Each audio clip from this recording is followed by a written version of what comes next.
And we are live. This is Dark Journalist. What a fantastic crowd we have out there tonight in the Ideas Room already. I have some really interesting pieces tonight regarding the Department of Homeland Security and how it's adopting the UFO file under its wing. So we're going to have a good time tonight with this. I wasn't able to get to this in our general report. It's been a busy week.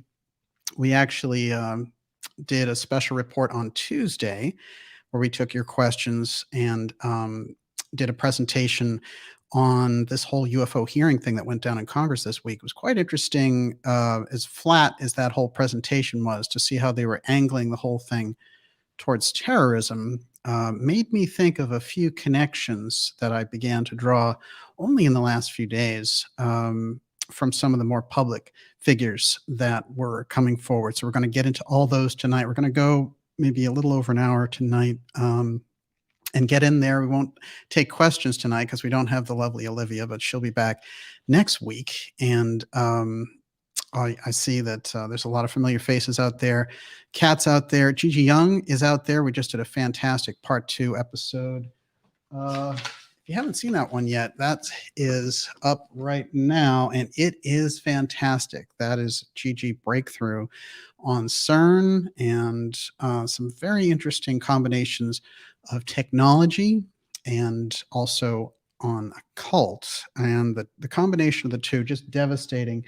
But the first one was so great. I mean, there was such a fantastic reaction from that. So it's great to have Gigi out there as well. And so great to have all of you. I'll try to do a shout out for everybody at the end. And I like that we're doing this, and I'm going to do it kind of casually because I wanted to share this information. It wasn't the kind of thing that really could wait.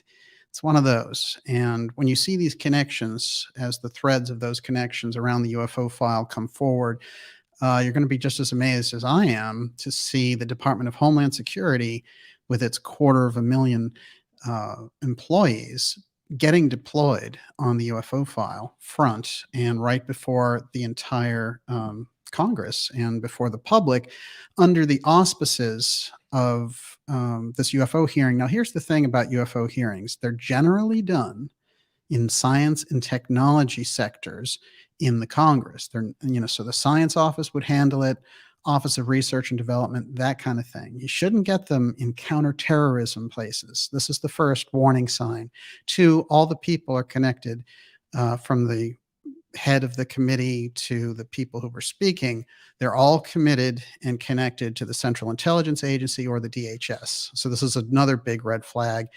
And, I saw a few UFO researchers doing a victory lap for getting this thing going. Well, I'm glad you're feeling good because, now you can walk arm in arm with the Department of Homeland Security. That doesn't sound like such a hot idea. How about the UFO field takes another look at this and the people that are involved and get a handle that the whole transfer to UAP is code language for you have a UFO threat and you're going to have a Department of Defense response to it, which comes out of the Central Intelligence Agency and the Department of Homeland Security.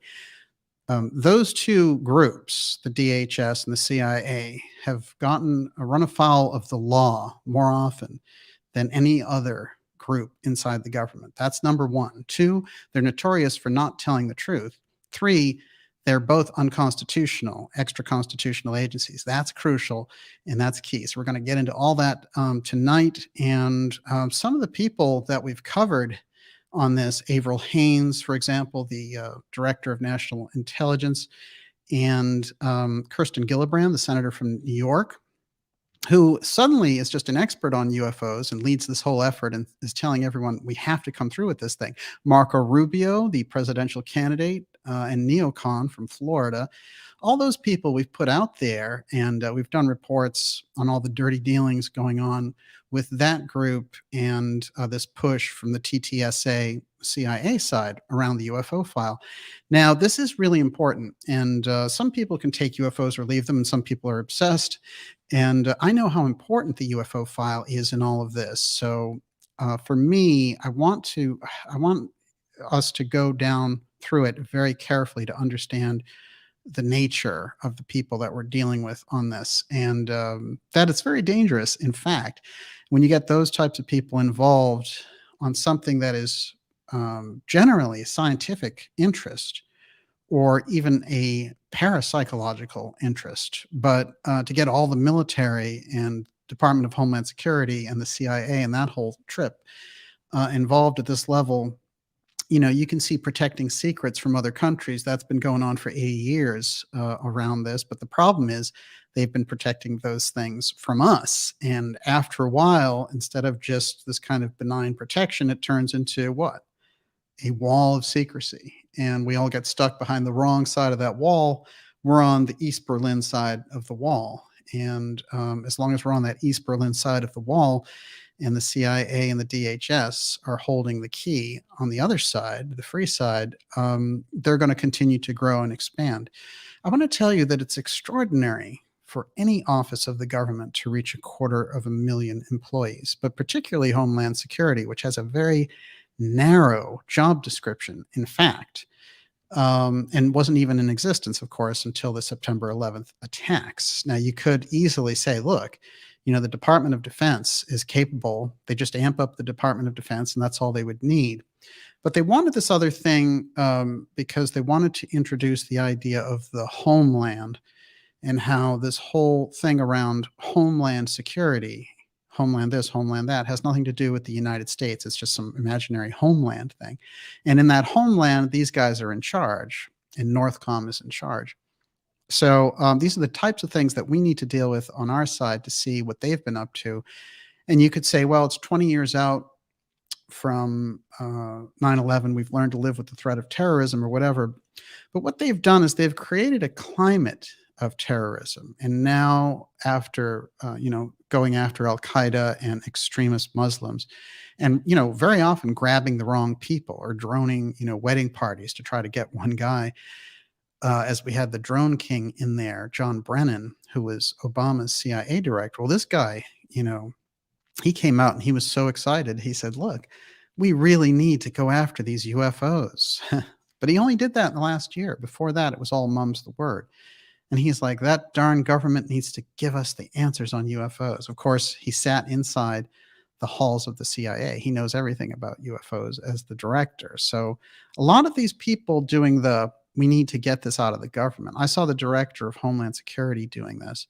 And a lot of the people that were being called before these committees, this is ridiculous. They are the government. And they're getting guaranteed in public saying, well, don't mention that here. We'll go into closed session with that. Well, a closed session, you get the real stuff, or they do a better snow job than they do to the public. And the public gets left out, and you guys suddenly are interested and become UFO experts. I want to point out some of these experts because they have a very interesting past.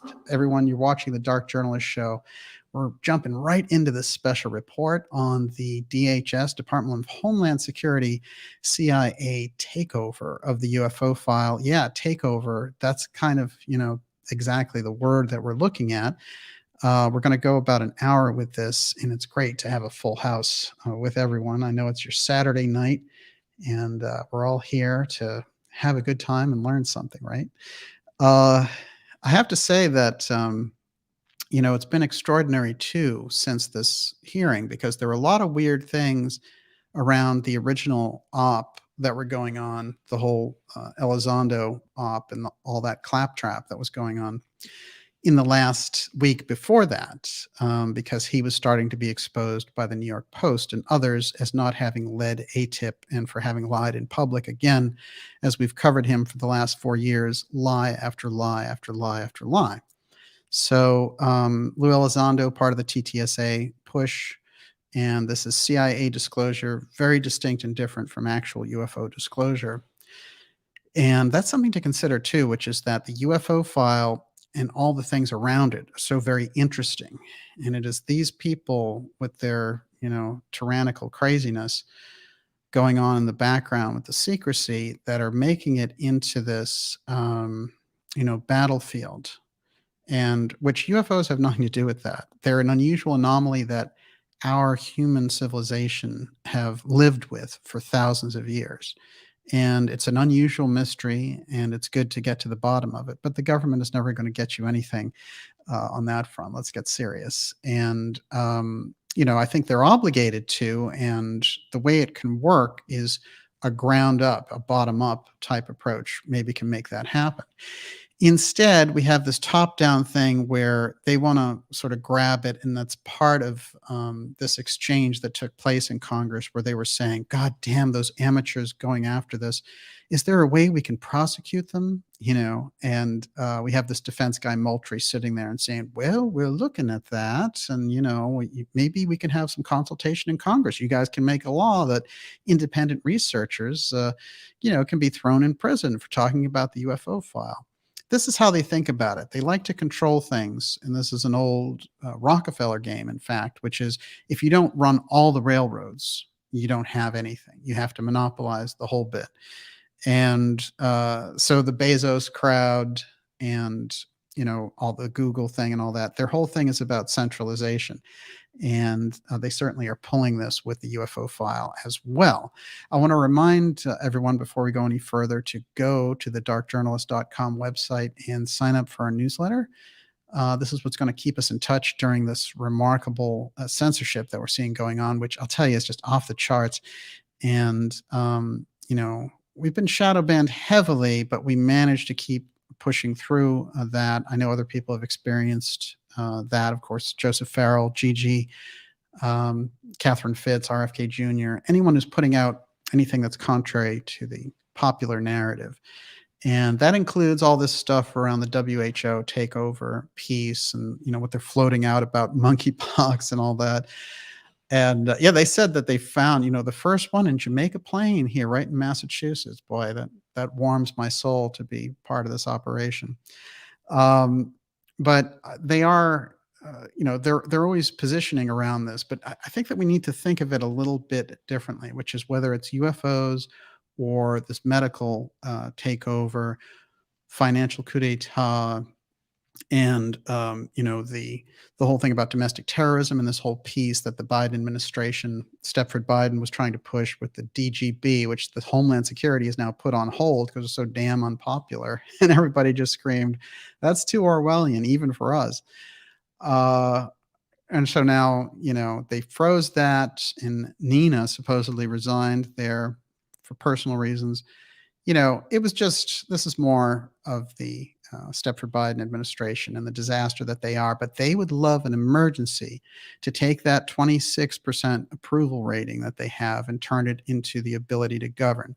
That's what our friends in Canada tried to do. Trudeau as well, pushing the emergency button during the trucker protests, that whole thing. And he had 28% approval? These people don't have enough approval to govern. So emergency powers are their only way out. And they like that anyway, because they're all, authoritarian at heart, let's face it. So they're just dying to put those emergency measures in place. You're going to hear a lot more about that, of course, as we go. All right, so let's start with the cast of characters, shall we? This is very interesting. I noticed that I was trying to figure out how these people all got together and started talking about UFOs, because none of them have any real background in it, except Gillibrand is very interesting because her father, the senator from California, from New York, Kirsten Gillibrand, her father-in-law was in charge of British aerospace for 25 years. And so she has those deep, deep links in there. But she's also connected through her family on her husband's side to the NXIVM cult, as was her husband's mother.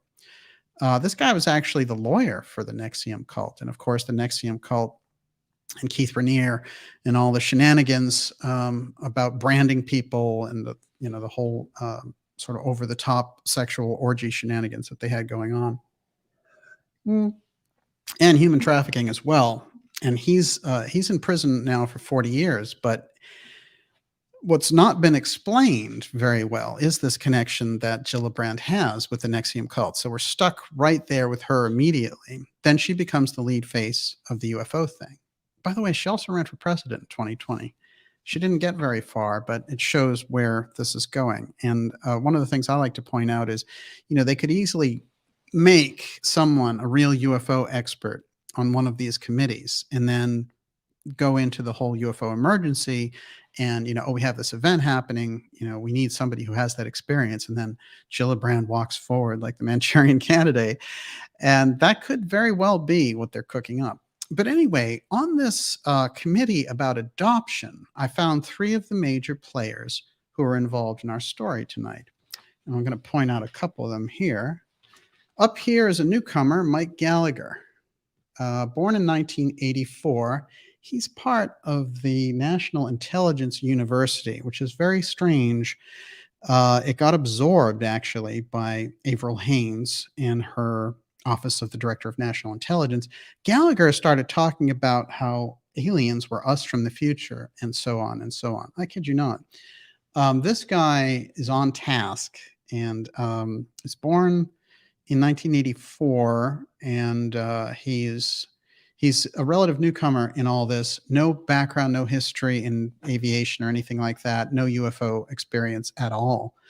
Okay, over here, Ruben Galejo. Galejo is interesting. We actually included him on a show. He went under a totally different name and appearance when he was here at Harvard. And guess what he was in charge of? Our friend Ruben. He was in charge of psychological operations. That's what he was studying for the Iraq War. And he also, his expertise was in psychological operations for crowd control. Now, this guy is the leading advocate around the UAP. We need UAP transparency. You can't say the word UFO because, he'll explode. And his wife, who is now his ex-wife, is the mayor of Phoenix, of course, Phoenix of the Phoenix Lights. And then, of course, there's Gillibrand. So this is a very innocent little committee that's doing adoption and stuff, but here they are all working together. I found that interesting just in terms of the links of who we're talking about and how they're getting together. Well, that's one direct connection. Gillibrand leading the entire push for this UFO office. And that's not a regular, like, we need government transparency type thing. That is, we need to set up a UFO threat in order for the CIA to, create this false threat piece. And we have a whole office of UFO defense. All this money flows through there. And the CIA gets their ultimate emergency wet dream, which is there's an alien attack and we're in charge. Locked down in your house, we'll protect you. Yeah, well, they're they're not so good at protecting people, unfortunately, but they're good at getting them killed. So I'll give them some credit there, huh? All right, so Gillibrand, New York. All right, Gallagher, Wisconsin, and he was also part of Governor Walker's reelection attempt over there. Now, I want to read, Gallagher really interests me a lot because he is suddenly the one who's really pushing hard. And I think that they've decided to push him more than Galejo. And here's an article now. This is in Politico. Gallagher presses DOD on UAPs. Again, you can't mention UFO, right?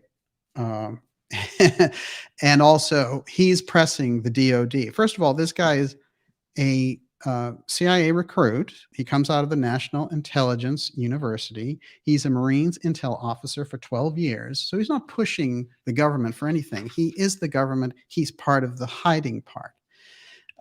So this idea that, oh, hey, you've got your hero in Congress going after this. No. And we have to get dum-dums like Tucker Carlson and Megyn Kelly, formerly of Fox News and one still with Fox News. It's nice that Tucker does the stuff that he does, but he's really out of the loop on UFOs. I mean, really bad. And he's pumping up Elizondo, who didn't even direct the program that he claims he directed doesn't even exist. It came out. So that's not good journalism. And Megyn Kelly, forget it. I know you get bored sitting in your mansion with all those millions and stuff, but, try to get some things right. If you're going to go into this UFO thing, then, don't walk around promoting this guy. Can a friend of Megan's out there get real about this? I mean, he's a CIA agent pushing a UFO threat propaganda thing by pretending to be something he's not. Is that what you really want to be a part of? Whatever happened to the kind of journalism that you wanted to do?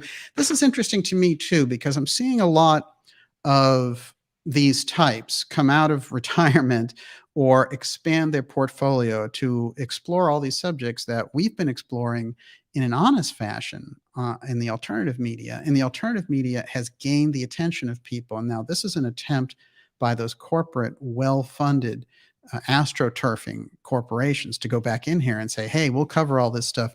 You got UFOs from the future, we want UFO disclosure, all this stuff, but it's all phony, just kind of grabbing the attention and grabbing the headlines without doing the real hardcore journalism. Because if they did, this guy, wouldn't have even made janitor on that program. But instead, they were touting him as, I'm the leader of this program, et cetera, et cetera. Well, what we found out in reference to Elizondo, who came out with the TTSA group in 2017 under the guise of being a disgruntled whistleblower from the Department of Defense, is that, he worked in counterintelligence for the Department of Defense, yes, but there's nothing that ties him to any UFO research program.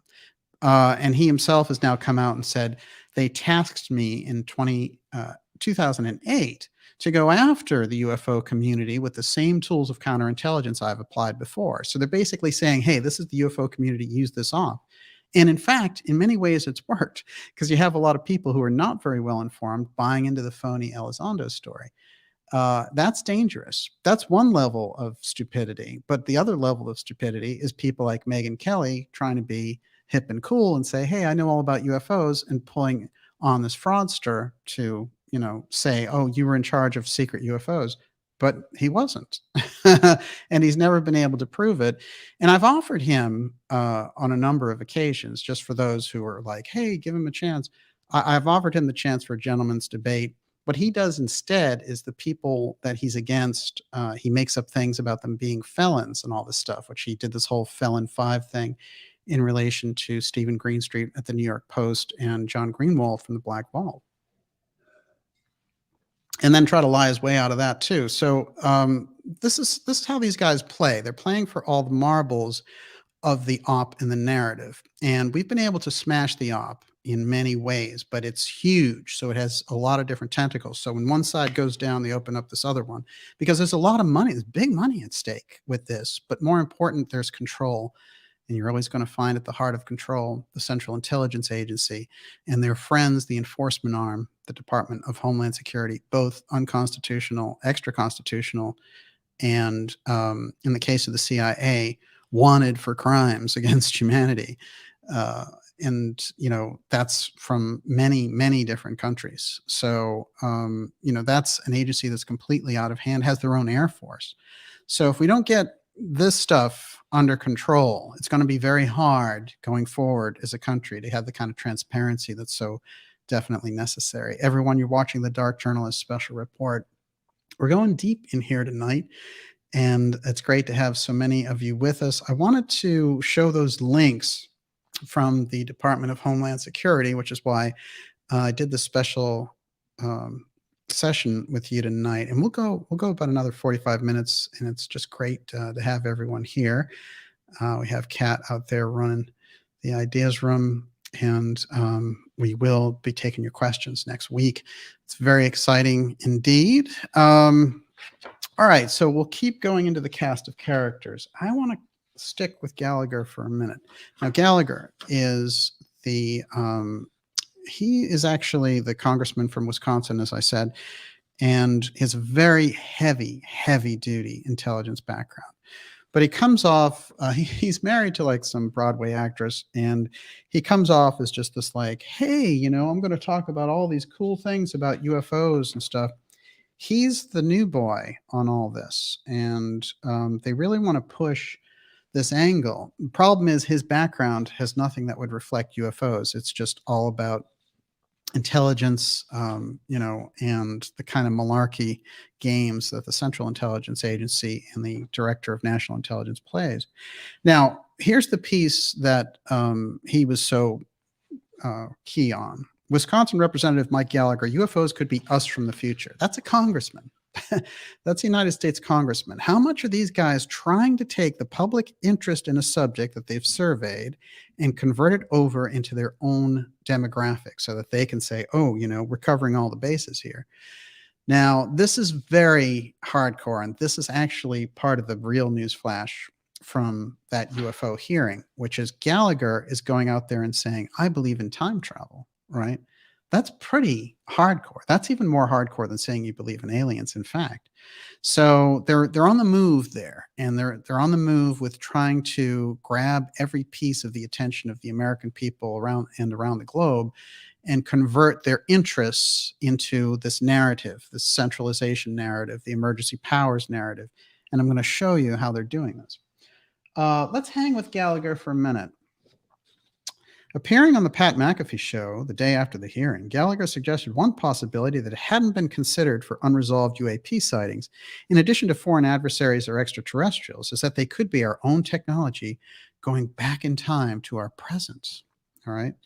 Go back 200 years and you would say, you guys don't have cars, internet, good machine guns. What's going on? Gallagher said. So go from our point in history forward 200 years and whoever's left. At that point, if we can avoid nuking ourselves, is going to say, wait, you guys can bend space and time. We figured that out like 50,100 years ago. This is really unusual rhetoric for a congressman. And where they're going with it, I think, is over into the trial balloon of can they capture the public by people starting to become aware around these subjects. You know, people are listening to G.G. Young's work. People are listening to Farrell or some of the things we cover on this show. And can they convert that whole thing by saying, hey, we're talking about what you're talking about, but can they get all of that stuff under the umbrella of the UFO threat? That's crucial for them. One of the other things that has been pointed out in this regard is the whole origin story around humanity and the Musk part. That's something that Gigi covered for us last week, the whole Musk-Mars cult. This is very important, and I advise you to get a handle on the Mars cult aspect of this, because changing that origin story, they've got only a couple of options. They've got the Atlantis story, which, as we've rolled out here through the mystery schools, has a real hardcore past that's provable. And they've kept those records over generations. But they, in popular archaeology, regular archaeology, always banned the A word. Guys like Graham Hancock and stuff would get into terrible career-destroying trouble for even mentioning it. And so, we have to see why the sea change. Now they're talking about, well, there could be like, Atlanteans here and they're out to get us and they're a threat too. So we're going to, they could be coming in their ships from underwater. So the next thing is going to be, after the UFO threat, the Atlantean threat, right? Oh my God.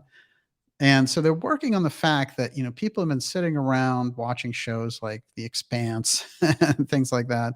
And which is very low level, in my opinion, the types of things that Netflix has rolled out. But we're just in this soup where a lot of hardcore researchers have brought forward a number of fascinating concepts. And what's happened is it's been, sort of milked down, watered down into this whole thing that you get the popularization. And that's how a culture handles things. They do stranger things instead of taking on a real MK Ultra story, right? They need some gateway in. But that's what they like to do. They like to, on the popularity side. But now what they're seeing is, and they do this a lot with the superhero movies as well. They're like, well, people have kind of dumbed down into this whole superhero thing. Let's give them a fantasy story, and let's mix in the truth part with it, but never let them get access to the actual thing. And so, we'll make them think that they're discovering this whole new paradigm. But in fact, it's been out there through the mystery schools and through the work even of Aldous Huxley and people like this, who really were giving us so many of these pieces over time. So I think it's very cynical ploy in that way to say, right now they're running, different types of trial balloons.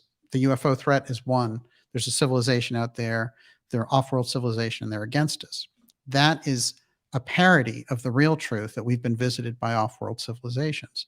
Then there's a USO threat.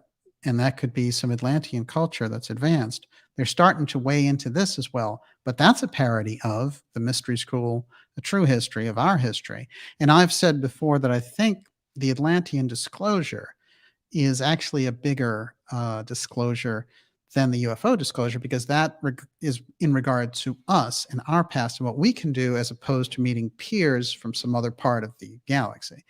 And so therefore, the Atlantean part has always been shunned by archaeology. But the mystery schools, and particularly the work of Edgar Cayce, have put it out there. Rudolf Steiner as well, Theosophy, Gurdjieff. They've given us that background. There was an advanced culture back there that was more advanced than this one. And the crucial thing is that they could do a lot of it with their mind. And so, we have to keep ourselves sort of in check around what they dish out, and on an official level, because there's always been a desperation, especially since we're talking about UFOs. I'll go with the UFO part, but there's always been a desperation for credibility, and they have hungered for credibility.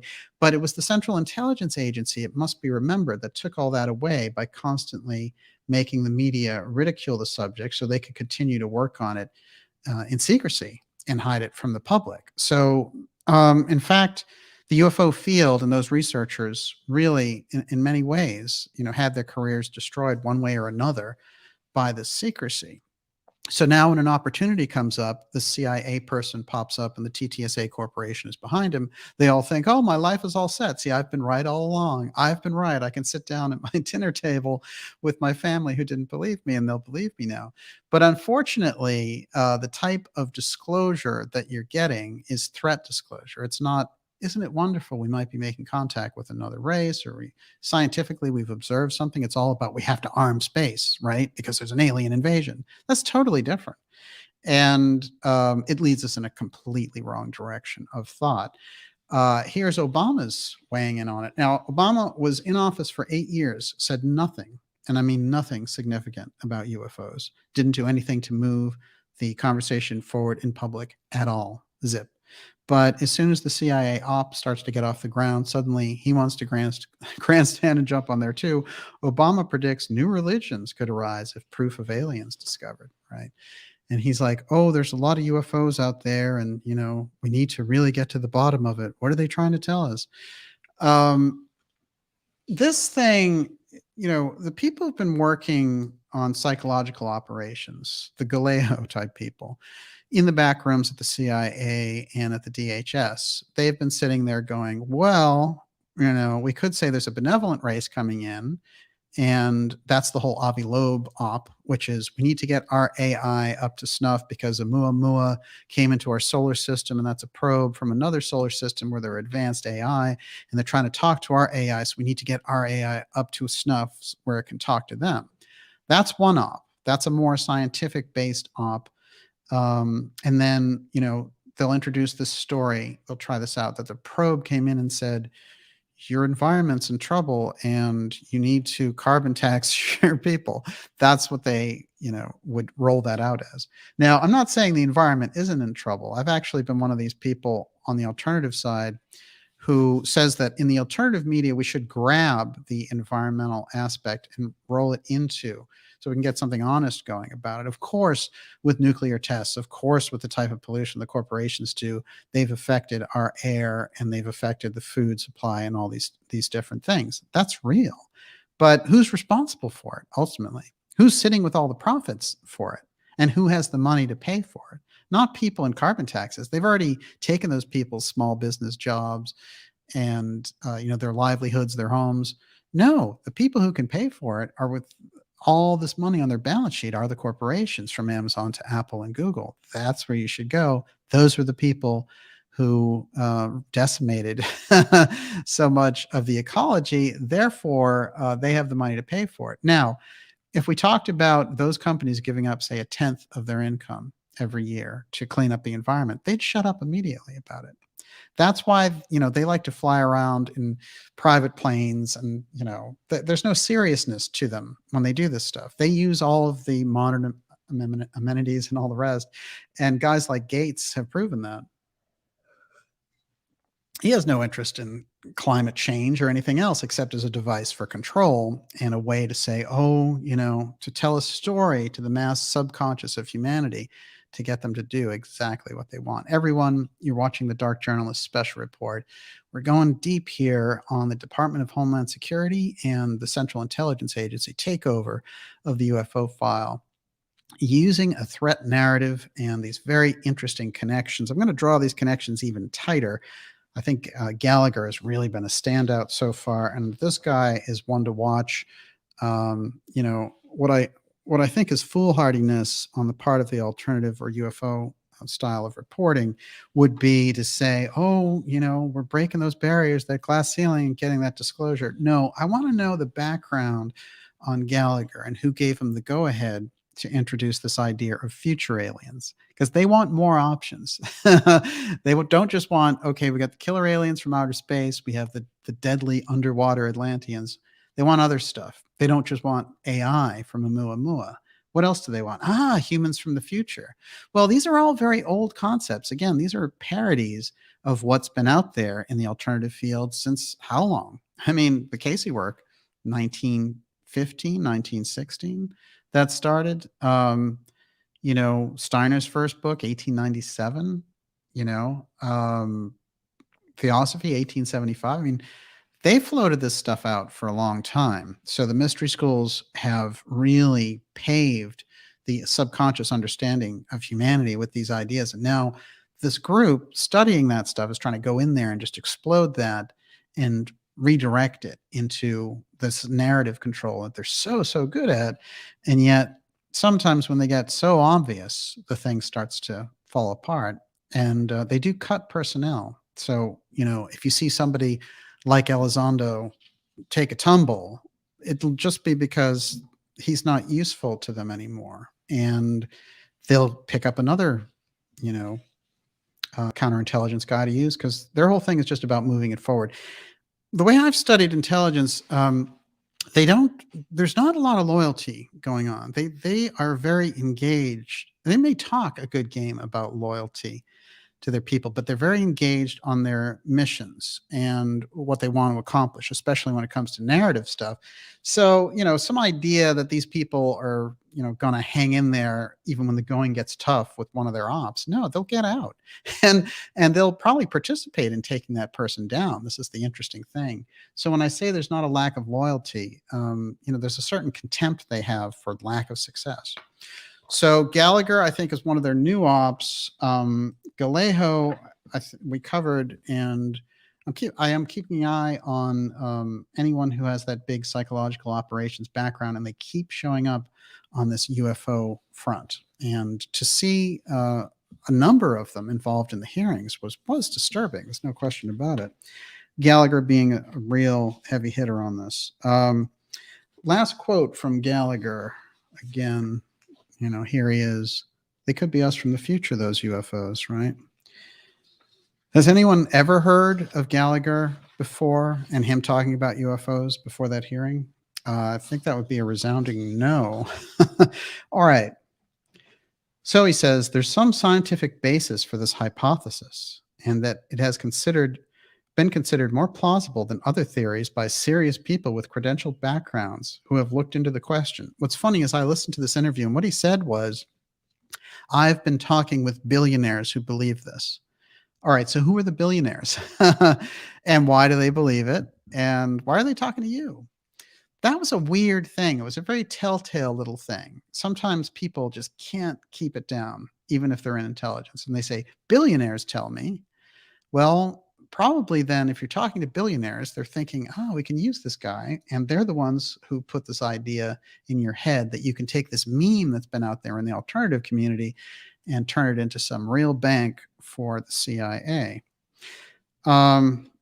So he finishes off by saying, I'm not a technologist. There is technology technically that can do teleportation of something called neutrinos, and technology that proves subatomic particles can move faster than the speed of light. Einstein tells us that's true. Theoretically, time travel is possible, he said. So we're getting the time travel thing from this congressman. So that is the third hypothesis. People in the future, us, have figured out how to bend space and time. It's our technology coming back from the future. So for me, I mean, that's that's actually gigantic that this guy is rolling out this op on that front. The other major piece came about through some Department of Homeland Security people, and we're going to get into that now. Let's see what time we're at here. All right, so we'll go for another half hour or so on there. It's great to have so many of you here with us out there in the ideas room. Just fantastic. And this connection with the Department of Homeland Security is just something I couldn't wait. So thank you for joining me. The Honorable Ronald Moultrie. He was the one who was answering most of the questions. He was the Undersecretary. He is the Undersecretary of Defense for Intelligence and Security. But I'll tell you some very, very strange things about him. Prior to becoming Undersecretary of Defense, Mr. Moultrie had a 36-year career in senior leadership positions in the National Intelligence Community, Central Intelligence Agency, Senior Intelligence Service. That's where Semivan comes from. Semivan was the person who started the TTSA op, and he pulled in who? Elizondo and Tom DeLonge. So that whole thing comes out of the senior sector of the Central Intelligence Agency. So here's this guy, comes out of that same branch. Moultrie's previous national intelligence roles included his service as a senior member of the Central Intelligence Agency Senior Intelligence Service, responsible for a major office within the Directorate of Science and Technology. So he's won the CIA Donovan Award. Okay, so they love him, and he's done his intelligence part. Now, Moultrie is interesting because he engaged in a conversation with the congressman from Illinois, and he was going back and forth on these things, and the question answer, which was all set up in advance, obviously, was all about how do you persecute amateurs, people who are studying the UFO file without the, kind of rubber stamping from on high of the Central Intelligence Agency or the DHS. And he said, well, we can look at that with Congress. That is the idea that they can prosecute people for looking into UFOs on their own. So, that's very, very dangerous. And doing this whole UFO hearing under the auspices of counterterrorism, again, the idea is you're making someone, it's as if people who are researching things on their own are going to become the terrorists. They're going to become Al-Qaeda, and they're using this Homeland Security apparatus that was set up in a different time during the 2001 attacks, which, as we know, there's never been any real answers on that either. But I keep seeing all kinds of crossover with the Department of Homeland Security UFOs and 9/11. One of them that's just glaring out there in public is the fact that Leslie Kean, who started the whole New York Times push and with the op around Elizondo and has continued to support him 100%, even after all these things have come out, her uncle is Governor Thomas Kean. And he was the leader of the 9/11 Commission. So at the very least, you have shady political overhang. I think that, there's been a lot of very strange moves with this, including the enrichment of these people. You've got Kean writing scripts for Elizondo's biography movie that they're going to do on HBO. I mean, I kid you not. This is where they're heading with this. And that type of network very often is CIA rewards. This is how they roll things. So they're pushing it, and we find ourselves right in the middle of it. But isn't it interesting that the people who get around the UFO op, a lot of doors start to open for them on this front. So you have to wonder who's giving the word down to expand and push their story as opposed to go hard on them. Look, when someone comes out and say, I ran a UFO program in the shadows for a decade, you have to really check them out hardcore. And when you start to do that and you find inconsistencies and they start to freak out and call you a felon and stuff, then you really know that you're onto something.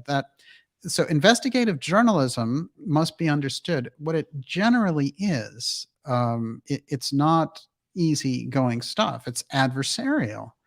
Because if, for example, you find a company that's dumping chemicals in a river, well, you going after the past of the CEO is not going to be very nice. It's not going to be high fives and smiles. I mean, that's hardcore. And you're going to try to get who this person is, what they're doing, and you're going to try to figure out what's going on. So this is the same nature of the thing. Instead, you have all of the, so the UFO community is very lightweight.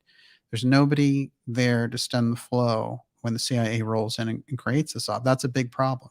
And the people who were sort of good candidates for standing up to this thing all folded immediately. As a matter of fact, they threatened. I mean, threat is kind of a big word, but they generally gave the impression to other researchers that they'd be left out. And so there's not a lot of character there. But remember, the CIA decimated the field in the first place. So you had very slim, slim group. Some of the better people passed on as well, like Stan Friedman and stuff. So you're left in a weird situation. John Mack died under unusual circumstances in England.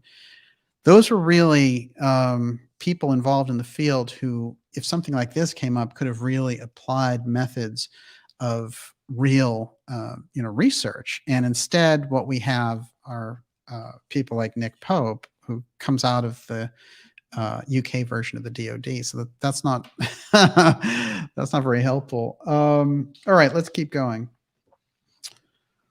The Office of the Director of National Intelligence absorbs National Intelligence University. This is weird. It only happened this year. And that's Avril Haines in the Biden administration that did that. Now, the National Intelligence University, that includes our friend Mike Gallagher. And there's quite a few notables around this UAP op who are involved with this National Intelligence University. But now something else happened about that university. So it got sucked into the office of the ODNI. And I've pointed out before with Haines.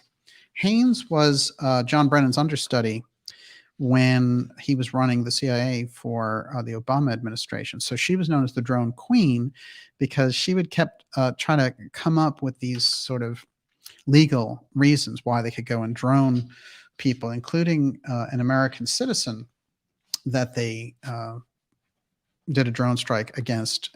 He was on foreign soil, but he was an American citizen, technically entitled to constitutional rights of trial and all the rest of it. But they found him to be engaging in terrorist activity, and he got a drone. That's the way it was. But anyway, so the drone queen now has a new job, and she's really the top dog now because they have a very weak CIA director, and she's the director of national intelligence, which really incorporates all branches of intelligence. And she's the one who's doing the big UAP push. So her thing is UFOs buzzing, US warships may be aliens. That's really big. That's really big for her to say that. So the UFO threat, you can see it's building and it's building. Another piece around this, of course, is the continuity of government piece, which we talked about very often on this program. And the continuity of government people at Northcom also have their own interesting little segues around the UFO file, which I'm going to get into here as well. Before I jump on that, just to back up that piece about Gillibrand, Senator Gillibrand's effort to study UFOs likely to become law. In fact, it did because she, with Marco Rubio's help, was able to attach it to the National Defense Authorization Act, which holds $800 billion, close to $1 trillion for all the defense departments, even though we're technically not at war, except because Stepford Biden got us involved in the Ukraine-Russia war. But every year, they talk about, there's such division in Congress and all the rest. Well, every Democrat and every Republican signs on to that $800 billion National Defense Authorization Act. What she and Rubio were able to do, which I think is very clever, and it was a very backdoor activity, they were able to put in this UFO office piece, the ASRO, and the ASRO, that is the Anomaly Surveillance and Resolution Office. The other one, AOIMSG, or AIMSOG, one of the worst names in history, Airborne Object Identification and Management Synchronization Group. They were able to attach these things into that defense authorization bill. And they were doing it by blocking it, because if a senator says, I want to read this or whatever, it slows the whole process down, and they always try to rush it through. And so they were saying, oh no, unless you put this UFO office in there, you can't do it. So these people are the front people for the UFO threat. They think that they can work through this defense corridor and create a UFO defense office and department, and then they can use that for their intelligence friends to create a UFO threat the event, as it were. And this is the ultimate emergency powers event, because if you're under attack by aliens, people are going to give up their rights. I mean, look what they did for the COVID op. That's like a test run for so much of this. So here we are in the middle of it. Now you can say, well, they haven't done a UFO, threat op yet. They haven't really done this, so maybe it won't happen. They have it in place. I mean, emergency powers, they've been working on false flag emergency powers. We've seen it all the way back. I mean, it's much further back than this, but even in the case of Adolf Hitler, the whole thing about him gaining power in 1933 was all based on the Reichstag fire, and the idea that the communists are after us, you need to give me power. This is something called the Enabling Act. It enabled him to ban other parties. So I become the hotshot because I've got the emergency on my hand. And that's just one example. We've seen them over the years, the Gulf of Tonkin incident. Oh my God, our ships are under attack. Later, when they went through and figured that out, oh, nobody was shooting at those ships. But it's too late, because they already invested our people and our money and our blood and treasure in these things. WMD in Iraq, the CIA said, this is a slam dunk. George Tenet is in the Oval Office with George Bush, and he says, don't worry, I know that he has these weapons of mass destruction. Then we roll in there, destroy all these people's lives, and there's no weapons of mass destruction. So the idea that, it's like they've been laying these things out, and even though we get to prove them wrong after the fact, they get to explode these operations, and they get to destroy people's lives and shape the world, shape the economy, shape history. And they just roll from op to op. Look at Karl Rove, right? He gets $1 million jobs as an advisor, but he was the key man in promoting this whole thing with Bush and the Iraq War. So there are no penalties. That's what you find out. So just like we're going to see in relation to Ukraine and the things that are going on there, when it starts to come out later, that a lot of this is engineered, and that we had a role actually in activating this whole process by not slowing down in relation to Ukraine and NATO. Then, instead we're writing these big checks, $40 billion, while we're in the middle of food shortages, and Stepford Biden has given us, with his 26% approval rating, the highest inflation since 1981. This is serious, serious business. And all but 12 senators passed that. All the 12 senators were Republican. All the Democrats voted for it across the board. The only resistance, 12 Republican senators. What are you going to do? Where's the resistance going to come from on those types of things? Dishing out billions of dollars to Ukraine, where our interests are limited, and also where you're kind of giving them money to prolong a war that what they should do actually is lose and get terms with Russia, because Russia's going to win eventually. They're making that into another Afghanistan, Vietnam. It's like, you can't win it. You just sit there with all our stuff, and eventually some, either Europeans or American troops are going to get picked off, so they could draw us in further. And there's no peace process involved there either. Remember, all these people that we saw in relation to the UFO hearings are in some way, one way or another, involved directly with the defense posture of the United States. So they're contributing to this whole Ukraine mess. Are those the types of people? Like, there's no honesty going on, for sure. So are those the types of people we want running, interstellar relations? They should at least have to prove there's a threat, right? So, we have all these things going on. We have to be more educated on this. And that comes from studying the Black Budget, the Secret Space Program, the actual UFO file research that we do on this program. Gigi Young does it. Dr. Farrell does it. There's some great people who do it. Other people gave up on real UFO research and joined in the TTSA circuit. So they in the circus. And so they split off. And so you got CIA circus weird disclosure thing over here, Elizondo, and they've pushed other people off a cliff with them. Some of them good researchers like Knapp and Dolan, they got wrapped up all in that stuff and defending it. And now that it's been exposed, they won't come out and say anything about it. So that's just they're lost to history. I mean, I I wish them the best, but I don't have any interest in following their work anymore, because now I wonder if they were ever telling the truth, because they're not telling the truth about this stuff. So that's bothersome. It's not personal. It's just on a professional basis. They're caving to the CIA narratives, and not just them, but guys like Pope and all the rest. There's a lot of caving, and it is very, very disturbing. And I try not to emphasize it. And, what you would hope is that those people would go back to doing good research. Doesn't look like it's going to happen.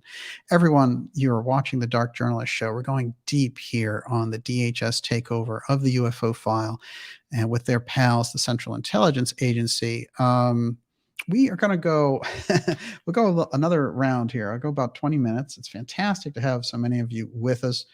And I will take your questions next week when we have Miss Olivia back with us for this. I wanted to make sure that we got this report out, however, because I feel like the timing and to get the wheels turning on the DHS aspect, especially with all the incredible connections that we're finding.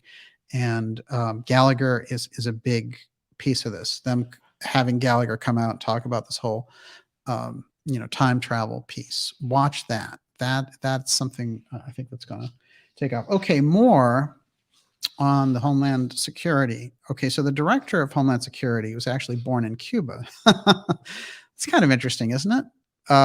He was born in Havana, and it's Alejandro Mayorkas, and he's pushing back. He was promoting the whole DGB, the Disinformation Governance Board, that they have paused now. As I said, Nina stepped down and all the rest, and there was incredible pushback, thank God, by the public and the alternative media. See, the alternative media has a major role. This is one of the things that they can't stand. But anyway, Mayorkas went out there all over the place and said, we need to do this. We need to shut down conversation. It's dangerous. And he was trying to build this whole thing. This guy in charge of 250,000 employees, and not technical. I mean, he's an American citizen, but not born in America. So that's kind of a strange position for somebody who is tasked with defending America. Not to say that there aren't immigrants who are incredible patriots. Of course, on some level, we're all immigrants. That's not what I mean. But I mean, in particular, with the Department of Homeland Security, just like in the Constitution, they put in there, you can't run for president if you weren't born in this country. And there's a reason for that, because there's a certain kind of loyalty that comes from being born here. It doesn't mean that people who immigrate here can't be great patriots. Of course they can be. But when it comes to the leadership role of the actual department that heads up defending the United States, it should be an American. I don't think that there's any doubt about that at all. So this guy's background bothered me right off the bat. I mean, him being born in Cuba was the least of it, in fact. But Cuba comes up so, and of course the Cuban people are fantastic.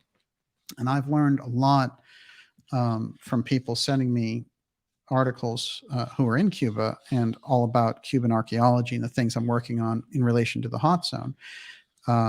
So, I think that Cuba has this incredible ability, but the whole tie over and the thing that, his parents fled, just like this whole story about Rubio. Oh, his parents fled. And then Elizondo, my parents fled, but my dad was part of the Bay of Pigs thing. Well, we have to look and study at that history because, of course, President Kennedy, they tried to trick him the first 2 months in office with going in with a full-scale invasion of Cuba because the CIA had lined this up. So the Central Intelligence Agency, through the director, Alan Dulles, thought we can hoodwink this guy and he'll get stuck with it. But he decided not to go for it. And he, because of the disaster, they had the conversation, Dulles and Kennedy said, look, if this were England, I'd have to go. But this is America. You have to go. So Kennedy got rid of him and the whole kind of disastrous group that he was with, including his deputy, Charles Cabell.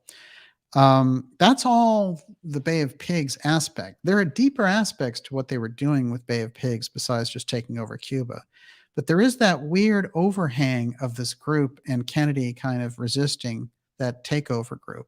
And everywhere I turn around this latest UFO op, whether it's Elizondo or um, this guy who's leading the Department of Homeland Security, I keep running into the Bay of Pigs, which I find very interesting.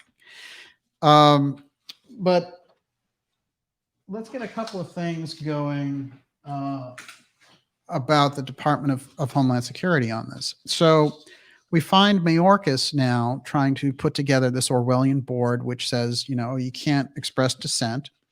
Then we had Moultrie, who was the gentleman that they were asking all these, the defense official they were asking all these questions of. And he's the one who said, maybe we can find a way to prosecute people who are independently looking into UFOs. Literally, this is how the conversation went. I played it in the previous report from Tuesday. If you want to hear it, I don't have it handy.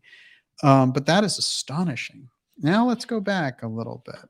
Remember this we're still in the middle of this operation. You've got Chris Mellon, you've got DeLong, who was the Bobo for the whole CIA operation. And then we have Elizondo, who's still active, as much as, they've had to save him on a number of occasions. And now a lot is exposed, but unfortunately, he's able to go into the uninformed media, people like Megyn Kelly, as we showed earlier, Tucker Carlson, and walk in there and say, I was the head of this program. All right, some honest journalism from The Intercept from last year. The media loves the UFO expert who says he worked for an obscure Pentagon program. Did he? This is the first thing you'd ask as a journalist. Did this guy do what he says that he did? Can he prove it? Then no discernible evidence that Lou Elizondo ever worked for a government UFO program, much less led one. And that's, of course, the reporting that came out through Stephen Greenstreet's article on the New York Post. I want to preface it by saying this is kind of brave, too, because Greenstreet was a real heavy-duty promoter of Elizondo. But later he said, Elizondo groomed me to promote him, basically.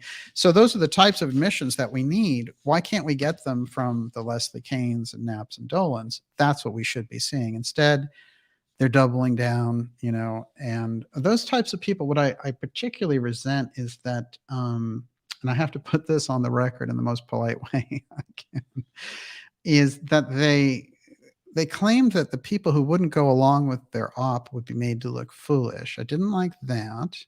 Two, they also said that whoever didn't go along with the TTSA op was paranoid or had mental issues. So it was like they were trying to set up a scenario where it's our way or the highway, so that they were getting rid of any dissent. Now, these were people in the UFO field who have built themselves up as defenders of justice and have said, oh, we're the ones who are taking on that government. That government has to give us the truth. Elizondo is still saying that. But he works for the government. I pointed that out multiple times, and I asked these people who were interviewing him, can you ask him if he works for the government now? Because I know through my own research that he is. And in his role as counterintelligence agent, if he was given the instructions to lie to the American people as part of that job, he would have to. So therefore, that would be the end of the op in about a 3-minute conversation. But instead, they've allowed these types of things to go on. Now, these people have also said, when I brought up, they're trying to do a UFO threat thing, in particular, and I want to point out, because I always name names because I'm honest about it, but Dolan in particular was the guy who came out and said, they're not trying to push a UFO threat. It's not happening. There's no CIA takeover. Somebody who's been in the business and studying the stuff for 2 decades. Well, look, UFOs pose national security threat, lawmakers warn. That's the headline that came out of that hearing. The media's been saying this for years. Who could miss that unless you were trying to miss it? So this is a problem. Now, I say at a certain point that you kind of have to leave other researchers to do what they want, but I do want to point it out as a point of the field that you're going to have to say, where do you stand on something? So if you don't feel, if you want to stand on the side that Elizondo's legit and the CIA is good to get information from, fine, but broadcast that, have that be part of what people understand about you. Don't hide and throw shade at people who expose the fact that this guy worked for 20 years doing, counterintelligence, and that he is on a CIA mission with this, and that his own background is disintegrating. Now, when you think about it, and the things that he said about what that background included, and I think it's really legit to call this out, because if somebody has a story that extraordinary, then they have to have the ability to back it up. And if they don't, then they should be called a fraud. And that's not, that isn't aggressive. That is, and it's not ad hominem or any of those things. It's actually good journalism, because if somebody lies about something in public and gets caught doing it, then that's part of journalism. That's it. It's not personal. Remember, investigative journalism is adversarial. It's just not personal. But it's definitely going to get adversarial if you're trying to get to something. If somebody has mafia ties, for example, and you have to figure out what their mafia ties are, there's no polite way to do that. If they're connected to the mafia, they're connected to the mafia. And that doesn't have to be personal. It's just a fact to put on the record. Let's go with ATIP, the name. All right. Elizondo came out and said, I ran ATIP. And he said it was called the Advanced Aerospace Threat Identification Program. And then they changed it to Advanced Aviation, and then Advanced Aerospace Aviation. They went back and forth. And then Aerial. There was a third name. This is something that John Greenwald at the Black Vault picked up on, and we did several shows on it. And I think guys like Greenstreet and Greenwald, I'll give them credit that they wanted to work with and be open to these people having real answers for this. But at a certain point, they realized they were being used.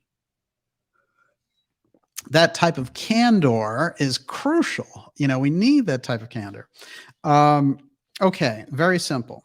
From Harry Reid's actual letter, this is something that came up in Greenstreet's report. The unclassified, the name of the program that he allocated the $22 million for through Congress secretly was OSAP. This is the actual program. Over and over again, Elizondo's gone on the record saying, I have nothing to do with OSAP. I don't need to show you 100 tweets. It's on the record. And everyone knows that one. So he says, I've never had anything to do with OSAP. And anyone who says that I do has got a screw loose and all that kind of rhetoric, the way that this guy does. All right, so this is Harry Reid's letter where he says there's no program that's called Advanced Aerospace Threat Identification Program. It is a unclassified nickname. It's a nickname for OSAP. So there's no program. Remember, ATIP is Advanced Aerial Threat Identification Program with a P at the end. There's no program for ATIP. It doesn't exist as a program. OSAP was the program. Elizondo said, I have nothing to do with it. This is the other end of that. ATIP. So the unclassified nickname that had nothing to do with it, doesn't have anything to do with anything. It's a nickname for an actual program. So then when Elizondo comes forward, he says, I was the head of ATIP and all the rest of it. Later, he backs down a little bit and says, I was involved with it. Then he says, I had a leadership role. And so it's all over the place. And then the fact is now in reporting in places, even like CNN, when they do this, they're saying the alleged program, because now they know, because this reporting has come out, that there was no ATIP. ATIP was the weird fiction that was cooked up by TTSA and people like Kane and Dolan, and that whole gang went along with it. That's just the fact. And there was a real program called OSAP, and the director of that program came forward and went on the record and said, actually 97% of that program was about the paranormal. We investigated Skinwalker Ranch, werewolves, and all that. 3% of it was UFOs. So where does the Elizondo op come from? If he wasn't the leader of a UFO program, number one, why did he come out and say that? Two, why did these people promote him? And three, why did the entire media universe go along with it, including most of the UFO field, when there was no proof to it? So we get into a very, very interesting territory about how an op is created, who's behind it, and what is it for? Well, Elizondo's op was the threat. It was the UFO threat part, and him being a part of it. And, he's a liberating character. that has to be like a very crucial understanding on our side that this was an op from the beginning. It's an intelligence operation. That's the other piece. That's why when TTSA floats out there, what do you have? 100 years of experience of top level CIA people launching a company. Why didn't that ring off a bunch of red flags in the media and the UFO community? I still don't know. People walking around with that. And I would do shows over and over again. Look, Semivan, he's the senior level CIA operator. By the way, he also claims to be a contactee. So does John Ramirez, right? Their new thing is, hey, CIA contactees, you know? So this is op stuff, and it's heavy op stuff, and it's really, there's a lot of mental lightweights out there buying it. So it becomes dangerous on that level. And when it goes by that level and there's no scrutiny, then they get emboldened. And so those types of situations are dangerous. That's where I think the Homeland Security setting for the UFO hearing came from, because they're starting to say, hey, we can rifle right through to this UFO threat part. Everyone, you're watching the Dark Journalist show. We're going deep here on this incredible DHS CIA takeover of the UFO file. And it's great to have so many of you here. I'm going to be taking your questions next week, and but I'll shut some people out at the end. I want to mention a couple of other things. And I want to remind everyone again to watch this fantastic episode with Gigi Young, which really is one of my favorite episodes. Part 2 just came out yesterday, and talking about CERN and going deep only as Gigi can on that stuff. Definitely a fantastic episode. Well done. I wanted to show something on this Washington Post reporting. UFO hearing features historic testimony from Pentagon officials. You notice everything's historic this and historic that. And part of the thing that this guy is showing, actually, they showed some of the worst footage in history. It was obviously weather balloon was one of them. And, you know, some of the stuff was so funny. It was like the jokester, the Corbell stuff, you know, all the circusy weird stuff. And he's like, beach balls are attacking this ship off of San Diego. And he was like, the Department of Defense leaked this to me from the UAP task force. You got it, baby? Well, you know, my vibe on this is just, you know, he's one of those guys who likes to cash in. That doesn't even really bother me. I mean, I just think that there's kind of a bozo level that's going to come in around the marketing side with UFOs.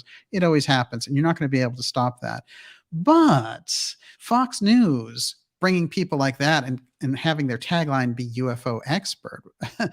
What does UFO expert actually mean? How does somebody become a UFO expert?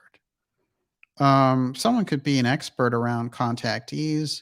I think someone like Stan Friedman was an expert on UFOs because he had studied how the whole thing had happened. But how does Corbell qualify as a UFO expert for making one bad movie about Bob Lazar? You know, so we have to be kind of real about this, and, you know, the whole like weaponize the truth and all this kind of stuff. Those are just marketing slogans that people sit down and carve out. So we shouldn't really give that the heft and the weight that it gets. I think that that's just there's one particular line of studying these things, which I think is kind of the circus line, and that's very heavily manipulated by intelligence agencies. So I guess we're talking about two completely different lines of research is basically what it boils down to. There's the UFO file research, which includes information going all the way back to Donald Kehoe, who said that there was a group inside the national security state which was suppressing the UFO file, and he called them the silence group. It sounds a lot, when I study his stuff, like the X-Protect group that I uncovered researching this. And their entire goal was to obfuscate and to twist stories when they would come out, and that's where a lot of the Men in Black activity comes from. All right, so this is a quote now from our friend Kehoe, who, you know, he was very interesting. He actually had a long relationship with Lindbergh, and he was one of these Air Force guys who came out and said, look, you know, we need to get to the bottom of this. He had seen a number of unusual objects with Lindbergh.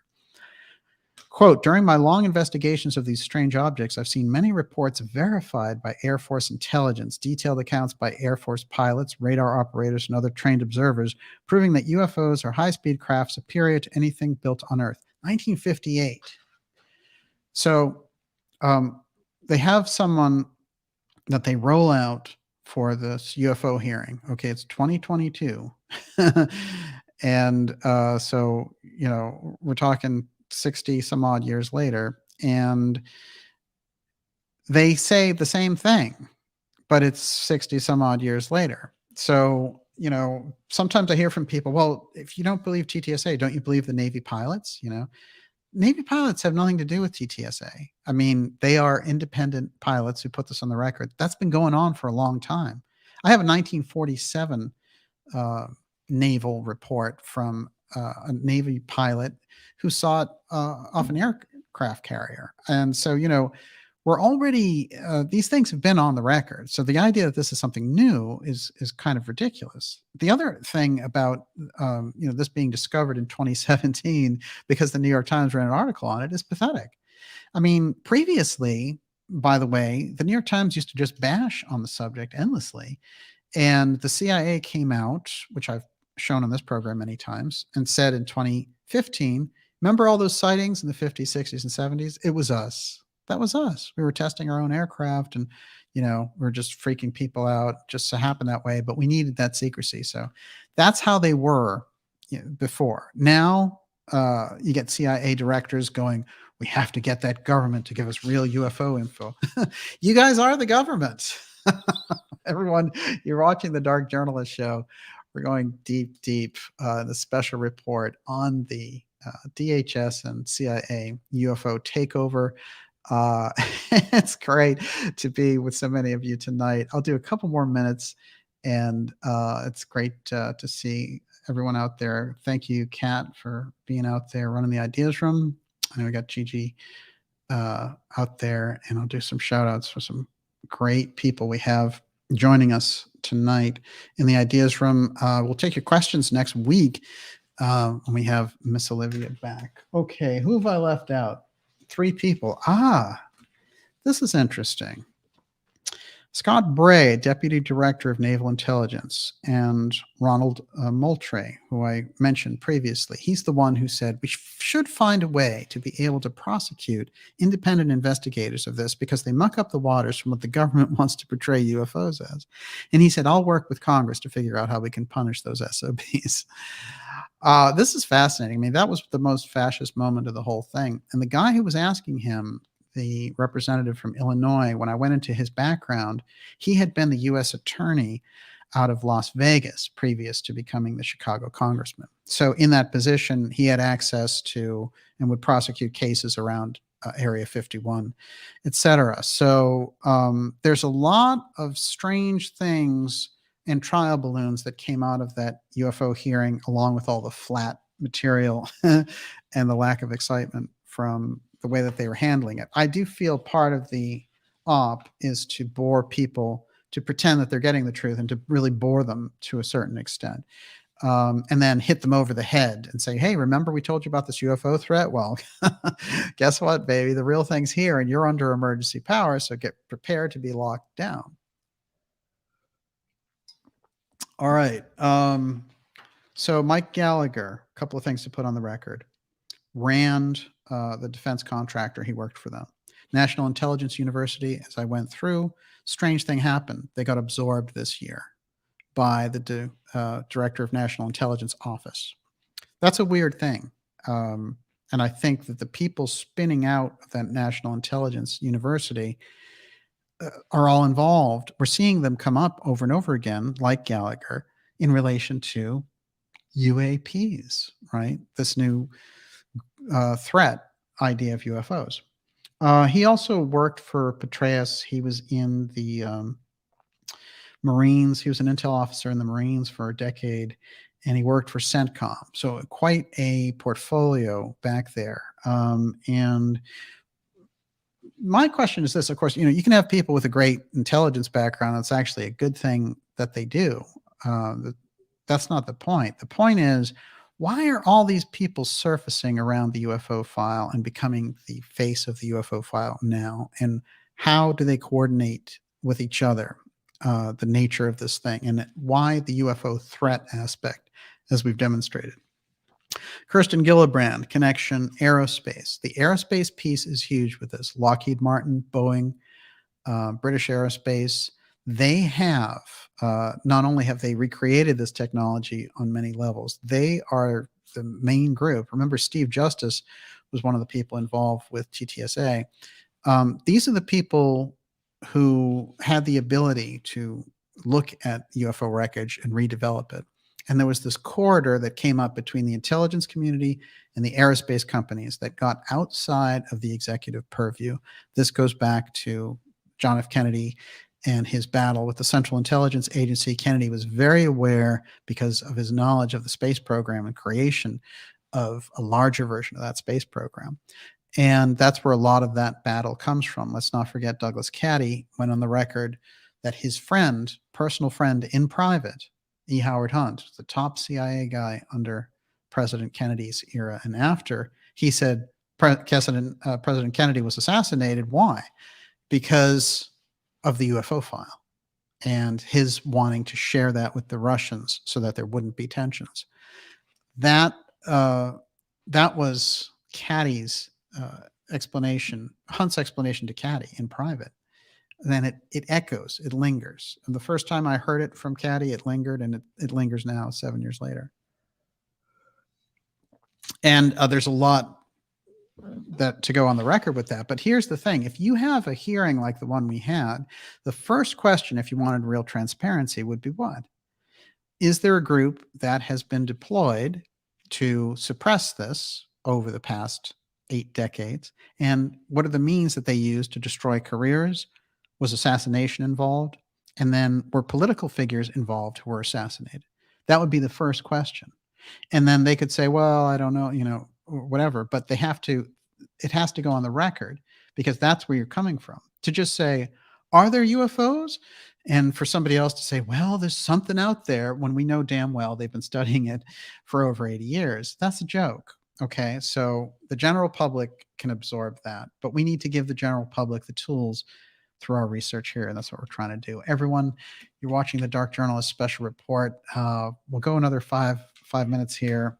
And I'm going to keep going through the roll call. Next up, Marco Rubio, who we described earlier. Rubio from TMZ to NBC has just been going crazy on this UFO. He was early out of the gate. But here's another strange fit for somebody who wants to create a UFO office. Well, he did it with Gillibrand, and that's a Democrat. They worked together to make sure it was part of the NDAA. So that's a big one. It's a huge red flag as to why Rubio's in the middle of that. What does Rubio have in his background? He's a neocon. That's one. Two, he's run for president. They want to run him again. And again, you have that hot zone connection. So there's something with that. The hot zone comes up over and over again whenever you get around aerospace. You can't get away from it, which I find very fascinating, as you know. All right. Ruben Galejo, Arizona congressman, was here at Harvard, and he came out studying psychological operations, he did Afghanistan, went to Iraq, and then what he was in charge of was crowd control via psychological operations. So I instantly don't like him being the big guy pushing hard. We need that UFP transparency. Well, look, do these people have any background in UFO research at all? I mean, even a little? Doesn't seem like it. They're just being hoisted on the public. And suddenly every once in a while now, I turn around and there's a new congressman who's super into this. Representative Andre Carson, who chaired the entire thing, okay? Department of Homeland Security, fusion centers. That's what he was in charge of. DHS, CIA connection. He was on an episode of Ancient Aliens, I kid you not. So, we have to start to understand what they're doing. They're pulling from the narratives that are popular in the media. So Carson, I think, is important. But again, what is Carson's interest in UFOs, really? I mean, why is this guy the chair of this thing. Why is he even interested? Did anyone ask him that? Oh, it's always been a great interest of mine since I was 12 years old and I saw my first UFO. Give me something. Suddenly you just show up and you're the chair of the UFO committee. Avril Haines, of course, Director of National Intelligence, she's the one who said, oh, it might be aliens attacking our ships. You're the leader of the national, Director of National Intelligence for America. Around the world, they hear that, and they hear that you think that aliens are attacking your ships. So for her to get on board to that level, they had UAP Day in Washington. I kid you not. And Avi Loeb, whose astrophysics lab is right over here, and who's been pushing the whole bit. That's the last thing I have, which is his Galileo project, which was supposed to be the scientific endeavor, of finding out about UFOs. What did we get instead? Mellon and Elizondo are research affiliates. Mellon and Elizondo come directly out of the national security state operation, Central Intelligence Agency, DIA, and of course, Mellon, the Mellon family. Of course, we had John Warner, his cousin, on here telling us, that, Mellon's part of this operation. So for Avi Loeb to be taking on these kind of CIA and military types into what was primarily a scientific endeavor, here's the Cambridge, Massachusetts, I'm embarrassed to say, press release for it. Today, the Galileo project lead, Professor Avi Loeb, announced the additions of Elizondo, Mr. Louis Elizondo and Mr. Christopher Mellon to the project team as research affiliates, noting the depth of their experience investigating the subject of unidentified aerial phenomena, UAP. You mean UFOs? UFOs, right? No, it's UAP. And their shared interest in open and transparent study of the phenomena. Loeb welcomed them as the latest members of a diverse, growing Galileo project team. Yeah, it's all growing with CIA people and Intel people and the Avril Haines crowd. And so you have Haines and Loeb doing UAP Day in Washington, sitting down there and saying, oh, our ships are really being harassed. This is bad. We're under threat. Glowing red orb, wild UFO theories move from shadows to Congress. Part of this, I feel, is they're moving the market share of people being interested in this into trying to get that to fund their programs. And remember what I started the program off with. They're so wildly unpopular in Congress. The Biden administration is under 30% in terms of their approval rating. Other leaders around the world close by, like Trudeau in Canada, operating with like 22% approval ratings. These people need the emergency. They need the emergency powers in order to govern. And we know we saw Trudeau push the button on that. We just heard that they've done these drills now with Stepford Biden where, he's doing the whole, I'm going to go to the bunker in case there's a nuke attack that we provoke by sticking our nose in the Ukraine situation on Russia's doorstep. And I've been seeing newspaper articles running around saying what? Well, they're saying, well, maybe a limited nuclear exchange wouldn't be too bad, would it? Let Russia know that we're up for a limited nuclear exchange. I mean, craziness, real craziness. Getting involved in a war with Russia is about as crazy a thing as I can imagine. And dumping all our money into the Ukraine is just absurd. So everyone, you're watching the Dark Journalist program. Great to have so many of you here. Wrapping up this report. And I'll wrap it up in style with General Van Herk, who took over Northcom. I want to remind you to go to the darkjournalist.com website and sign up for our newsletter. That's the best way for us to stay in touch. And it's really remarkable with all the incredible censorship that we're seeing. I can't believe it. Somebody sent me a list they typed Dark Journalist into YouTube, and they got my channel at the top and then a bunch of other junk. But if you if you typed in somebody else, you'd get their channel and all their videos. But with me, it's like I get one little thing at the top and then a bunch of CNN results. And that's the type of thing that we've experienced for a long time in this program. But I don't bellyache a lot about it because we're reaching people. And my feeling is if it came down to it, I would do the whole thing right off this phone if I had to. And so that type of censorship that we've seen should make you wonder about exactly why this is the conversation that they don't want people having. And we need to keep in mind why. always why are they up to what they're up to. But in any case, that newsletter helps us because it's just a direct link and a line between the two of us. And it's a free newsletter. It comes out once a week and just lets you know the fabulous, incredible shows that we have coming up for you, like the one we just had with Gigi Young on CERN. Dr. Joseph Farrell is coming up, Catherine Austin Fitz, and some real surprises on the interview front, the documentary front, and the event front, all rolling out for you this summer. So make sure you're counted and accounted for there with the newsletter, and sign up there. It just takes a minute for you to do. Okay, let's do this. General Van Herk. I'm just going to go through this straight up. Van Herk is the Northcom commander. Now, he got put in place after Esper during the Trump administration. That summer before the election, actually, Esper switched out. And it was very interesting because I was doing a lot of reports on the other Northcom commander. And suddenly I felt like Newsweek and Politico and stuff yelling at me. I thought, this is weird, and the guy at Newsweek who was like, written books about continuity of government, when I suggested that I knew who his source was for who was saying all these things. And what he was saying was, we're doing drills in the background just in case Trump decides to take power. Like they were doing basically treasonous drills in case Trump decided to do this. And I said, the only person who could be talking about this was Terrence O'Shaughnessy, who was the Northcom commander at the time and who had just retired at the age of 53. And so that was my best guess. But boy, did they freak out. They were like, how dare you say that? You, sir, are Captain Kangaroo. This was their great insult from this guy who's written like 12 books about intergovernment things. So he flipped out, and Newsweek blocked me. That's pretty good, getting blocked by Newsweek. I thought, I think I'm onto something. But Van Herk, there's a few very interesting things about Van Herk. The first thing I point out about it is that his career comes directly out of the 509th Bomb Group, which is the same bomb group that Jesse Marcel was part of, who was completely connected, was the first intelligence officer on the scene at the Roswell incident.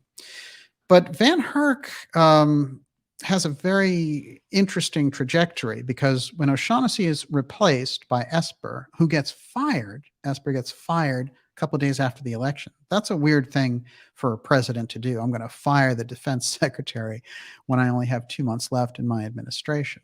Trump knew something was up there, and I've surmised that this is all continuity of government play.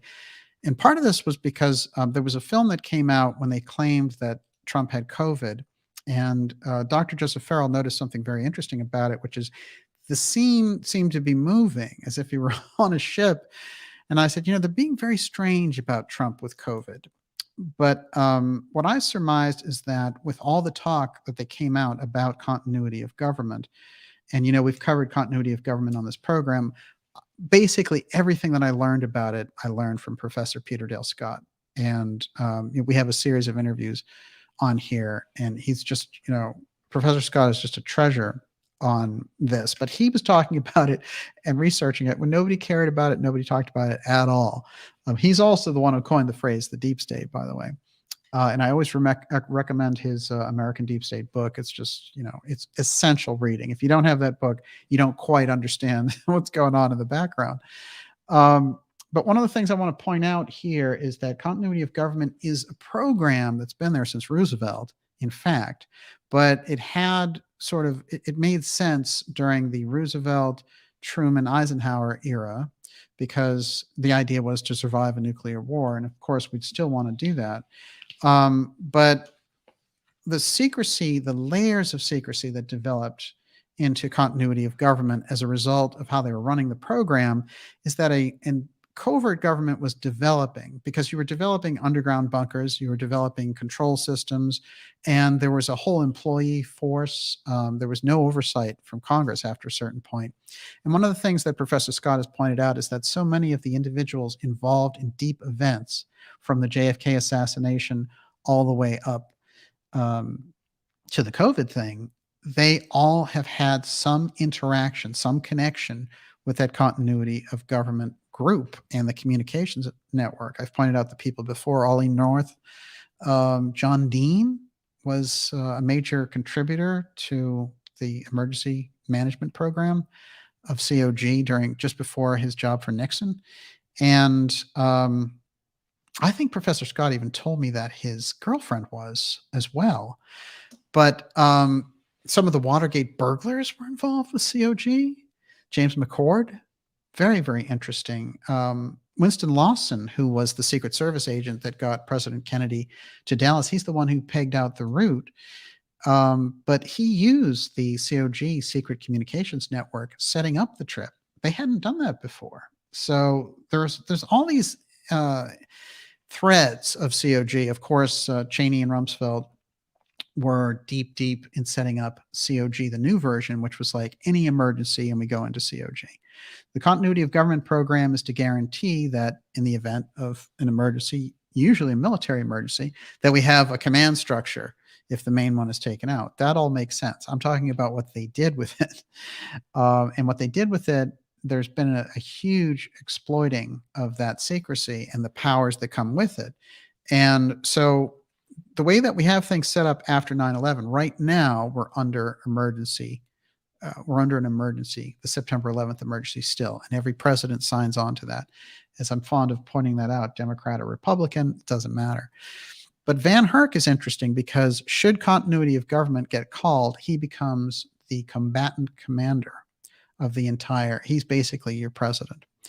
And so continuity of government during the end of the Trump administration, when they were looking at Trump, I think they were thinking, if we can't get him out, this is what we're going to do. And so suddenly Nancy Pelosi was like, I just got briefed by continuity of government. They never used to talk about this stuff in public. This is remarkable that this was happening.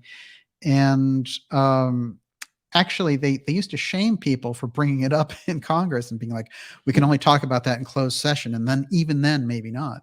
So, we have to get our heads wrapped around the fact that suddenly they love talking about continuity of government. And that guy, William Arkin, who gave me a big hassle on Twitter, he became the big point man. And I asked Professor Scott, I said, what do you think of Arkin and his continuity of government work? Because he talks about JSOC and some of these other groups that are ready to take over in the event of emergency. And he said, well, he does great research. I've used his research, but he never comes to any of those conclusions or points out any of the key players. That's kind of a problem. So the fact that Cheney and Rumsfeld and all those people activated continuity of government during the 9/11 crisis is also important. And that's something that they couldn't get answers for when Thomas Kane, the uncle of Leslie Kane, who's involved deeply now in this whole UFO promotion, New York Times and Elizondo, he couldn't get any of those answers on continuity of government. It's just like, they wouldn't answer any of the questions. Interestingly enough, we recently discovered that Mike Pence, that Congress actually called continuity of government during J6, interestingly enough, which may have been why that whole thing was set up in the first place. And that Mike Pence, when they sent a car for him to be taken away to this secret base or continuity of government trial, test out, he refused it. He said, I'm not taking the car, the COG car, to bring me to this underground bunker. So this is very, we have to kind of keep these things in mind.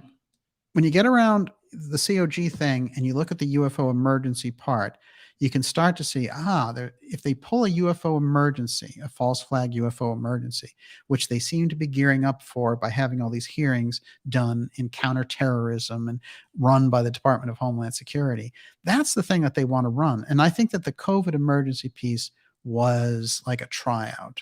It was like, what happens? How many people resist? Who are the people who resist? What types of people resist?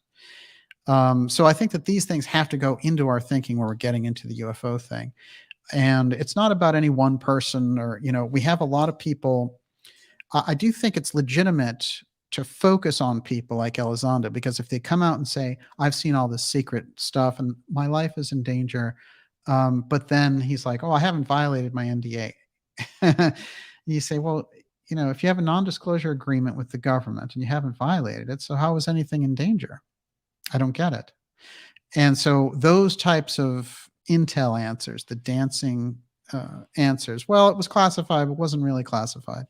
It's very important for us to break through and expose those types of people who come forward and say that they're doing these things, especially when they take that kind of mantle of saying, I was the head of the secret program, which we now know does not exist.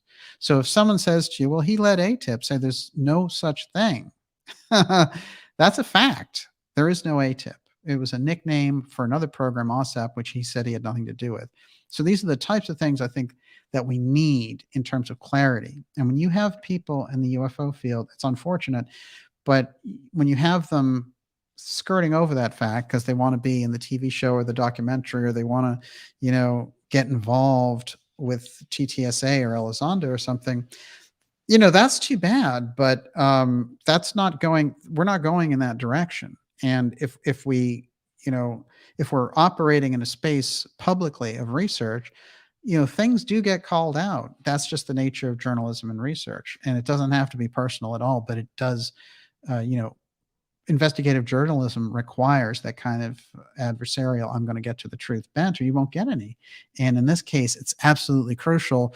And I think in some small way, we have them on the ropes because so many of their original creations around this whole thing have fallen apart. And with that, everyone, I'm going to leave you and I will be on this. But remember, the DHS presence around the UFO file and the CIA pushing of a UFO threat operation is dangerous, and we need to get to the bottom of it. And when we have people out there pushing it, even blindly, like Tucker and Megyn Kelly and people like that, maybe, we should fill up their email and say, in a polite way, and say, you might not know who you are dealing with. And like, have you seen this history? Have you seen these shows? Have you seen these articles, New York Post and other places, that question the veracity of some of the claims being made by these people, so that, when you get these people trying to come into the space that we're doing in alternative media,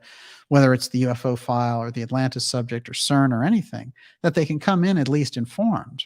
And if they're just coming in to grab market share, then, that should be exposed too, because, so long and for so many years, those people have blocked out these truth avenues. And we've been out here, a number of us, and people have lived and died doing this kind of work. Think about guys like Mike Rupert with 9/11 and Stan Friedman with UFOs. I mean, people have gone through their entire lives, and it was that type of mentality of whitewashing them and keeping that wall of secrecy in place that in many cases their careers were limited or destroyed. So that's a part of this conversation too. That should be front and center when they do those UAP hearings, which are UFO hearings. Forget about UAP. That is a device. There's no UAP is a dumb word. Let's just stop using it. We'll let them use it. All right, I'll get off on this, and we'll be back with you shortly. Have great interviews coming up, and of course, a great show for you next Friday. Let's see who we got out there.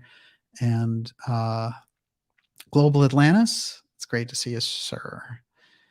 Stephanie Stalkowitz, do not obey, do not comply. I like that. Chris Kringle, it's a great name. Trigger warning, COG equals ZOG. Interesting. Yeah. Al Qaeda, check out election results in Australia. Yes. Isn't that interesting? Well, it tells us a lot. It certainly tells us a lot. Going to be checking it out some more. Brenda Fisher, thank you so much. I know Gigi was out there. Thank you, Gigi. Real great to see you. Kat Goida. Gypsy Moon. Havadian. I'm digitizing music for a DJ set. Yes. Now you're talking. We need some of that. I know we need some kind of creative breakthrough. 86 more likes for 1,000. Come on, y'all. I like that. See, whenever I have those cheerleaders out there, it makes my whole life different. Thank you, Joan Q. Public. Thank you very much. Great to see you. And Nathan Allen, again, very generous super chat for the show. Really appreciate that. And support makes a lot of difference for us here. M. Rose, thank you very much. And to those of you who gave us super chats tonight, we really appreciate it. It helps us to carry on. And also to our subscribers, just remarkable. And those who contribute to the work we do, the extraordinary work, we wouldn't have the ability to do any of it without you. So it really makes all the difference. And I thank you very much on behalf of all of our Dark Journalist Ideas Room fans. It's great to see you. Kat is out there. Global Atlantis, be a member if you can. Yes, become a member at Dark Journalist. I've made it very affordable, and it's going to be very important that you do. We have a new website rolling out this summer. Been working on it. I know Kate's out there. It's great to see you. Vicky May, love you, Daniel. We love you too. Thank you. Roosevelt, have a great weekend. It's great to see you out there, sir. Who else have we got? Brandy? Need 1,800 likes. I like that. I agree. The more, the merrier. Thumbs up, everyone. Yes. Gracias. I love Olivia's insightful and impassioned questions. Let me tell you something. Whenever I go into the general admin Dark Journalist thing, the fan mail for Olivia goes up like that, and it is through the roof. So yes, I concur. And she's a big star. Putin is not dying of cancer. That's disinformation. Aha, I know they've been floating that one out a lot. Really interesting. How unusual. It's an interesting angle. Let's see here. Where's that disobey one? Oh, there it is. Disobey, resist, pray for Beijing, Shanghai, worldwide, stem the tide. Yeah, and you're right in the middle of that, and you've pointed it out that a lot of that's going on. I've been seeing so many things and news reports about it. Unbelievable authoritarian activity being taken by the Chinese government. And I mean, prayers for the people there in China getting through this. Unbelievable. All right, let's see what else we got. Great couple of shows with Gigi. Unbelievable. Yeah, we have her. We're working on a very special show, Gigi knows, and we're going to have that in June. Remarkable stuff that she's been doing with her Mars Mystery series. I mean, absolutely uncanny, just off the charts. And we're working on something very special that I think you guys are going to like. And it's coming up. Of course, there's going to be an astrology show sometime in the next month and a half, and I'm still fielding requests for who to put on that show. I have a lot of good recommendations. My first inclination was Susan Miller, who I've met and found just remarkable in general. But I know that there's a lot of people out there that, people have very favorite astrologers. So I'm still discovering a lot of those people that are out there. David Bagley says, we outnumber the crooks. Yeah, and they're still busy saying, I am not a crook. But that's really a good point, which is we've got the numbers. What is the Jim Morrison song? They got the guns, but we got the numbers. He had it right. Jim there, back in the 60s. Everyone, thanks so much. We will be back. Can't wait for Joseph. Yeah, Joseph's coming up, I think it's next week. And there's certain areas to go into with Joseph where there's nobody can compare, just hands down. Fantastic. Mark Anthony, Jay Mallet, Gigi Abby Lynn, Nicholas Sangaris, outstanding. Everyone, we will see you next week, and we might have a special report coming up in between. Gigi has been out of this world with the last show. I agree. Outstanding. Whew. Scarlet Fire, thank you very much. Brandy Renee, just fantastic group out there in the Ideas Room tonight. And we'll see you all next week for sure. Special reports coming up, interviews coming up, the X Series 127, absolute mind blower. So have a great weekend, everyone. And remember to go to the darkjournalist.com website and sign up for your newsletter, free newsletter. And we will see you all next week. And, it says end broadcast, but after all, it never really ends. Have a great night, everyone.